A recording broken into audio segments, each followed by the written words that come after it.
कि किसी बीमारी से पीड़ित हैं और महाराज जी मृत्यु से बहुत भय लगता है कि सब छूट जाएगा। मृत्यु के लिए राजी कौन है? पूछो इनमें से कोई राजी है क्या?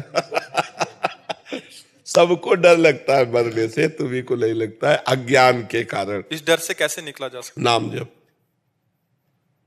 भगवान के नाम जप में अपार सामर्थ्य है कि नाम जप करते हुए प्रहलाद जी मृत्यु पर विजय प्राप्त कर लिए।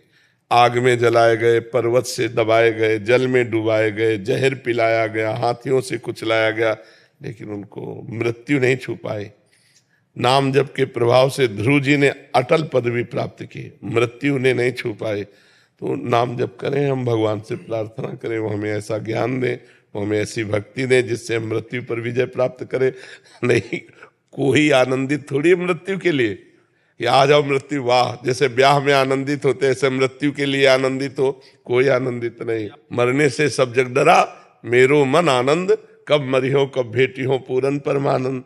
तो अभी आपका मृत्यु सब छुड़ा देगी, और हमारा ज्ञान ने सब कुछ छुड़ा दिया, तो मृत्यु के लिए छुड़ाने को कुछ रह ही नहीं गया। तो इसलिए मृत्यु भयावा नहीं। मृत्यु भयावा क्यों लगती है?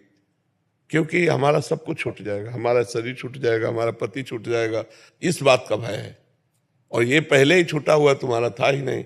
माया के द्वारा ये अज्ञान केवल प्रकट हो गया कि मैं हूं। इसलिए भजन करो, तब अध्यात्म ही मृत्यु से बचा सकता है, दूसरा कोई नहीं। मौत तो महबूबा है, साथ लेकर जाएगी। वो भी साथ नहीं ले जाती, वो साथ थोड़ी जाती है, वो केवल शरीर छुड़ाती है, वो हमारे साथ नहीं जाएगी। मृत्यु साथ नहीं देती। मृत्यु का काम है केवल शरीर ट्रांसफर करना।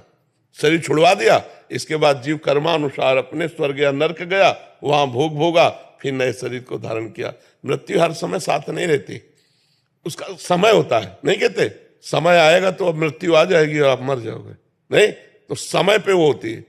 वो कोई अनेक नहीं है, वो एक है, वो परमात्मा स्वरूप मृत्यु है। और करोड़ों जीव की एक ही समय में मृत्यु हो रही है, करोड़ों जीवों की, जीव जंतु मनुष्य सब मिला एक ही समय। वो परमात्मा स्वरूप शक्तिशाली है, वो एक ही सेकंड में करोड़ों को जाना ना, करोड़ों रूप धारण करके करोड़ों को मार देगी। कहीं बुखार रूप, कहीं हार्ट अटैक रूप, कहीं कुछ रूप, कहीं कुछ रूप रख के सबको। महाराज जी जैसे आप मृत्यु की बात कर रहे थे अभी, और सुबह भी आप सत्संग में विस्तृत वर्णन किया मृत्यु का और अपनी स्थिति का वर्णन कर रहे थे महाराज जी। वैसे ही महाराज जी जैसे कबीरदास जी महाराज जी की मरने से सब जग डरा, मेरो मन आनंद, तो महाराज जी ऐसे क्या सब और भी शास्त्रों में वर्णन करते हैं आप? तो सबका एक स्थिति में जाके महापुरुषों का चित्त का एक ही जैसी स्थिति हो जाती है, मृत्यु से भय खत्म हो जाता है। और ये हम जैसे जीवों का अभी जब तक वो ज्ञान क्या तो लगता है कि मैं मरूंगा, और जबकि जो मैं है वो हमारे, उसे कोई मार नहीं सकता। नैनम छिन्दन्ति शस्त्राणि नैनम दाति पावका, न चैनम क्लेदयन्त्यापो न शोष्यति मारुता। अग्नेयास्त्र मुझे मार नहीं सकते, वायुवास्त्र मुझे उड़ा नहीं सकता, वरुणास्त्र मुझे गीला नहीं कर सकते। मैं अक्लेद्य हूँ, अशेष हूँ। मेरा स्वरूप जो है निर्विकार अविनाशी चिदानंद। अब अविनाशी चिदानंद में होकर के मैं देह में फंस गया, तो देह है मरण धर्मा, तो मुझे लगता है मरूंगा। तो अब इसलिए भजन के बल से जब ये ज्ञान हो जाता है तब मृत्यु। जड़ चेतन की ग्रंथि यही है, यही ग्रंथि है, यही यद्यपि मृषा पर छूटति कठिन है।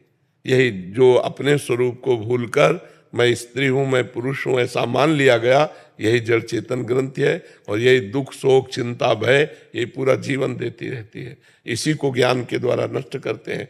तो जब भगवान का भजन होता है, हृदय निर्मल होता है, तो वैसे भी ना भी ज्ञान हो तो भजन करने वाले को अंतिम समय ऐसे होता है जैसे हाथी के गले से माला टूट गई और उसे पता भी नहीं चला। जैसे स्वप्न में ऐसे शरीर छूट जाता है, नहीं तो बड़ी दुर्गति होती। जन्मत मरत दुसा दुख होए, बड़ी दुर्गति होती है। इसलिए खूब नाम जप करो, दूसरों का उपकार करो, कोई पाप कर्म न करो, तो भगवान की कृपा से मृत्यु का भय शांत हो जाएगा।